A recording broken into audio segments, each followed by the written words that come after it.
Shalom and welcome to another in our series of podcasts from Temple Beth a dynamic center for conservative Judaism in Los Angeles. This is a recording of a Shabbat sermon by Rabbi Adam Kligfeld. My first conscious engagement with the Civil War that I can remember was when in 7th grade we were assigned the novel Across 5 Aprils. My first conscious engagement with a black African American was a girl named Crystal Roach, who I learned later was one of several people bused from an economically challenged New Haven neighborhood to my nearly lily-white suburban elementary school in Woodbridge, Connecticut. And just returned from a fascinating, illuminating, crushing, and in many ways rather extraordinary trip with our community, with Beth to the south. I am now nearly 40 years later, reconsidering what those encounters with a war and with a person really meant, and how they were lacking. Now, I have not read Across 5 Aprils since 7th grade, so I have no idea if my memory of it is accurate. But I remember the basic plot to be about a family with sons who fought on opposite sides of the Civil War. As a 7th grader, one of the poignancies of the narrative did impact me. But perhaps I was oblivious to the poignancy that should have suffused any study of that material. I remembered this being a novel about brother against brother, a family divided, Civil War as its own detached horror, one that puts one brother in a position to have to violate his family commitment in order to fulfill his military and national one. And as a sibling and as someone who loved my family, that story pierced my heart. And yet I have zero recollection of the novel itself or of our discussion of it in class being about the essential thing that the war was about: slavery and the centuries-old dispossession, enslavement, dehumanization, and brutalization of Africans ripped from their homes in order to serve white men in the New World. In Hebrew, we would say, Ikar chaser min hasefer. The main point was missing from the book. So my first encounter with the Civil War was denuded of the principal incivility of the conditions that created that war. And I wonder if your schooling was similar or different. I remember that Crystal stood out in our school because she was black. And she was, for most of us Woodbridge kids, the first black person we had ever met personally. I never once thought about what that experience was like for her. If I'm honest, there's a good chance that my 8-year-old self was unkind to her at some point. Perhaps even in a way that in retrospect would be seen as borderline racist. Kids notice things. They are aware of obvious distinctions, and skin color is an obvious distinction. Kids say things. I'm sure that was a part of what took place in that 3rd grade classroom. But I don't think it was the dominant thing that took place. I think for the most part, Crystal was a classmate of mine, and mostly nothing more or nothing less. So my first encounter with race went right to the heart of the debate still raging today, when identity politics wages battle with forces that invite us to try to transcend race. Dr. King's dream that his children be judged not by the color of their skin, but rather the content of their character, is wielded by both sides of this ideological battle, with one saying that the conditions are not yet right, not yet a sufficient disassembling of the racist history and structures that formed the evolving United States of America for us to think that we can be beyond race. And another side saying that the way to get beyond race is to get beyond race. I think of Mrs. Shapiro's class at Beecher Road School and Crystal and our interactions.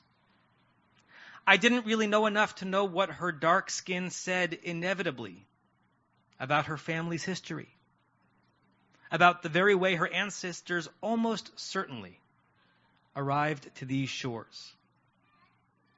Maybe that was how it should be. My innocent and also uninformed self essentially rejecting identity politics before the phrase became a phrase. She was just a classmate. Isn't that the goal, Dr. King? Or maybe it was an erasure as well. An unconscious, non-willful erasure, but an erasure nonetheless.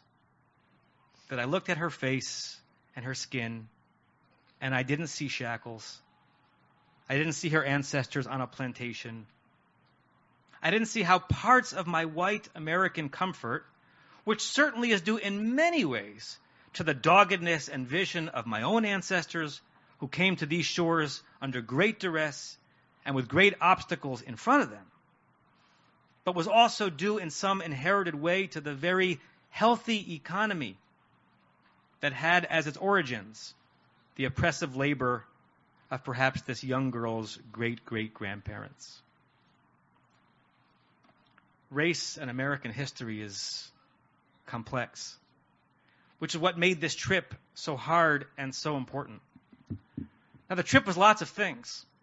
It was spending Shabbat at a joyful, active, conservative synagogue in New Orleans. Woo. It was visiting and momentarily bringing life and song to old but nearly dying shuls in Natchez and Vicksburg and Selma. And it was opening our pores as Americans and Jews and letting the full story of the American South penetrate our consciousness without barriers. That included the Whitney Plantation, which I likened to a visit to Auschwitz or Majdanek, telling the story of the place from the perspective of the oppressed and the murdered, not of the genteel antebellum Southerners. It's a brutal visit, appropriately. And the trip included the Rosa Parks Museum in Montgomery, telling Rosa's story of how a young woman who would not get up got so many others up in Holy Revolution. And the Legacy Museum, from slavery to incarceration, alongside the National Memorial for Peace and Justice, which is colloquially referred to as the Lynching Memorial, which to me sort of serves as this country's Yad Vashem, telling an overwhelmingly comprehensive and unvarnished story of the experience of slavery, the terrible inadequacies of Reconstruction, the era of Jim Crow and lynchings, and leading to the Civil Rights Movement, and reinforcing how much of modern America in ways we don't want to think about are linked to this bloody and shameful history. And this trip also included the Old Oaks Cemetery in Selma, home to the grave of a former U.S. Vice President, hundreds of Jews in their own section, the grave of at least one black person, Benjamin Turner, who amazingly went from slave to being the first black member of the United States House of Representatives, and also home to a Confederate circle with a tribute to Nathan Bedford Forrest, a co-founder and first Grand Wizard of the Ku Klux Klan, and home to dozens of Confederate flags dotting the aesthetically beautiful cemetery, and plaques telling the story of the War of Northern Aggression, or the war between the states, alongside the need to preserve Southern cultures and sensitivities. Again, our kaleidoscopic and magnificent, and in many ways miraculous country, which did indeed fight and won a war to emancipate slaves, and which indeed does remain a beacon of freedom in a world which seems to lack more of that freedom every week that goes by. Our country is fraught, and its history is painful to encounter when all of the prisms and the isms are stripped away and all you have are the raw facts. Now, as many of you know, I spend the overwhelming majority of my time from the bima, from the pulpit, teaching Torah, the tradition, and steering away from raw punditry. I'm not a scholar of American history per se. I don't return from this trip an expert in any of this. But I've been a solemn witness. And so I choose today to use this pulpit to share what it is that I witnessed and how a Jew who seeks wisdom in our ancient texts might continue to think about these very ideas. What does Torah say about partial and sanitized narratives? What does Torah say about the pathway to learning and redemption? A lot, actually. I would say that the Torah celebrates full, unedited stories of what actually happened. And the Torah would say that the pathway to liberation, reconciliation, and growth goes through the darkest muck of our history. The most dangerous rebellion against Moses and God comes from Korach. We'll read it in a few months. His rebellion is put down. God's authority is restored. The wicked get their due. But the story in all of its ugly brutality is not forgotten. It's actually consecrated. God tells Moshe as the embers of the conflagration representing Korach's defeat are still smoldering. God says, "Et machtota chataim ela," the fire pans of those sinners, "Vasu otam rikuei fachim tzipuei lamizbeach," hammer them into sheets and put them on the altar. They are sacred, and they will serve as a reminder. The Israelites' relationship with God will go right through the story of some Israelites' rejection of God. The full story will be told, and the darkest parts of it will be adjacent to the holiest ritual place that exists. CTT, critical Torah theory, if you will. Earlier in the story, we learned that parts of the Mishkan, God's home on earth, were made using the mirrors that Israelite women took with them out of Egypt. There are two main midrashic interpretive thrusts explaining this detail. Some say these mirrors were holy, as it was with these mirrors that the women, even when enslaved, they wooed their husbands by showing coquettish, teasing faces in the reflection, thus resisting the culture of death by eking out of it love and new life. But others say the mirrors were symbols of vanity, the very vanity of paganism that informed and undergirded the culture of slavery that trapped them. In that read, it would have been a relief and unshackling to discard those freighted objects and build sacred life from scratch. But no, the symbols of their degradation became an essential piece of future sanctification. And in our Parsha Shmini, a similar theme emerges. I'm so taken by a commentary on the Parsha by Rabbi Aviva Richman of the Hadar Institute. She reminds us that while Shmini focuses on Aaron and his role in the 8-day ceremony to consecrate the new tabernacle, the story does not take place in a vacuum because nothing does. In fact, when did we last see Aaron, Moshe's brother? The last time we saw Aaron was at the golden calf, the Egel HaZahav. And since we saw him carousing and sinning and sullying the name of God, he's been absent in the story until he's invited to offer the inaugural sacrifice in the Mishkan. And what is the sacrifice he is asked to offer? An egel, of course, a calf. As if to say that the road to the proper performance of God's will must trace with haunting specificity the most improper way a Hebrew ever related to God. This time the structure and setting in which Aaron will make the sacrifice are exactly as God wants it to be.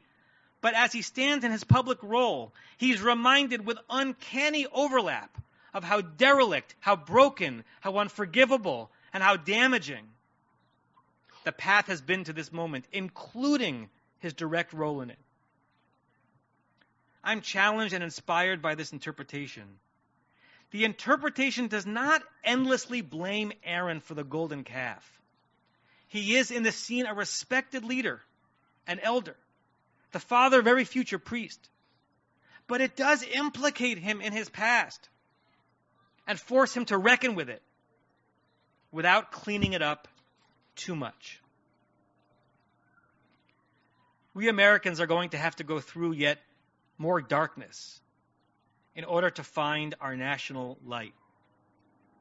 As with all things reduced to slogans and acronyms, There's nothing simple about how history is taught in our country. Some people see CRT, critical race theory, for some of its flaws, for ways in which it seems to suggest that every white person, no matter how that person's family came to this country, that person's origin story, is walking through American life as in a conceptual coffle, conceptually shackled to the sins of the white men who led black men, women, and children in physical coffles, shackling them to slavery for generations. Some people see too many facile associations within critical race theory to the dangerous aspects of intersectionality, which inevitably makes an enemy of the Jew, the Israeli, and the Zionist. But others say that the words, just the words, a critical race theory, ramify way beyond the hackneyed initials, and they're about confronting our own history honestly, without defensiveness. Studying and teaching history this way is the ideological cousins to Korach's fire pans and idolatrous mirrors hammered into the Mishkan, and to Aaron's return to esteemed leadership being by means of his own tour through his devastating sinfulness. When I was at the Whitney plantation, I purchased the book, The Half Has Never Been Told.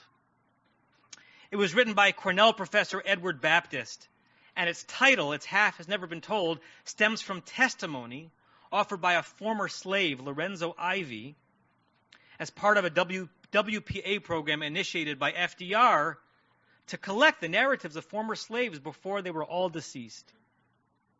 There is a half of American history that still to this day, among well-meaning, non-consciously racist, generally ethical and compassionate and educated Americans, that has never been told fully. This book, which is not without its controversy and critiques, tries to tell it. I'm only just diving into it. But one of its notions is worth sharing here. And that is the decades-old American fetishization of the notion that slavery was a uniquely southern, regional, parochial enterprise, disconnected from the larger, grander arc of the evolution of the United States of America.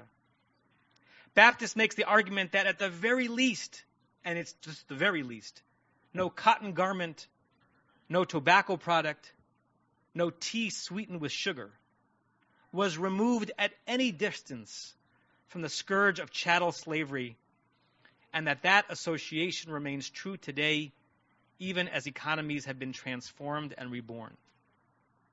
But that's just the beginning. In his words, quote, "The practices of white enslavers rapidly transformed the southern states into the dominant force in the global cotton market. And cotton was the world's most widely traded commodity at the time. The returns from the cotton monopoly powered the modernization of the rest of the American economy. And by the time of the Civil War, the U.S. had become only the second nation to undergo large-scale industrialization.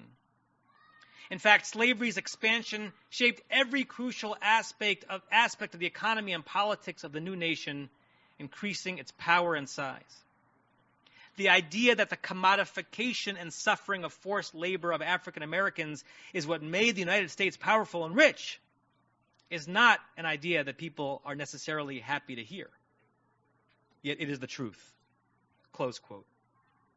In other words, the very thriving and wealth of an America that was able to welcome and absorb so many of our own ancestors as they came searching for their own freedom of oppression was built literally and figuratively on the backs of those suffering indescribable oppression. That is not our fault. It is not our guilt. We were not the perpetrators, but we are inheritors. And we must, as Jews and Americans, gild our altars to God and to goodness and to freedom with those terrible truths. We are in many ways a wonderful, admirable society. And we are not out from under that cloud. The DNA of our nation's original sin remains in this organism. And we can disagree as to the extent. But not, I don't think, about the concept itself. There's no way, of course, to wrap this up neatly. I'm still in the nascent stages of digesting my own experience. I'm not even 50 pages into the first book I committed to read as a result of my travels. And who knows? Perhaps Across 5 Aprils is a wonderful historical novel. And perhaps it goes deeper into the issues than I can remember. Who knows? Perhaps Crystal Roach, wherever she lives these days, has pleasant memories of elementary school, of being treated essentially as a classmate. Who knows? Perhaps the greatest honor I can give to the next black African-American face I look into is to see them as I see myself, a human being, a child of God, an American, a person deserving of respect and love, independent of skin color and ancestry and personal history. And who knows? Maybe the greatest honor I can give to such a person is to look into his or her eyes and discern the centuries of tears that accumulate in that person's inherited memory, and see not only that person free by law and hopefully by circumstance, but see also a descendant of slavery and lynching and disenfranchisement, and never being quite allowed to just be. Just as I would want a non-Jew to see in my eyes not only a full human, but also the ashes of the Holocaust and the suffering of the Inquisition and the misery and tragedy of the destruction of Jerusalem and the very heaviness of being a Jew that we claim as part of our inheritance. Who knows indeed? But in order to try to know, you have to listen and explore and study and be willing to build future sanctuaries and societies out of the instruments of the processes that once weighed them down and whose stain remains visible. It is from such darkness, and only such darkness, that light will ever emerge. You have been listening to another in our series of podcasts from Temple Beth Am, a dynamic center for conservative Judaism in Los Angeles. If you enjoy these podcasts, we invite you to write a review on the Apple Podcast site or wherever you get your podcasts. For more information about Temple Beth Am Los Angeles, go to tbala.org.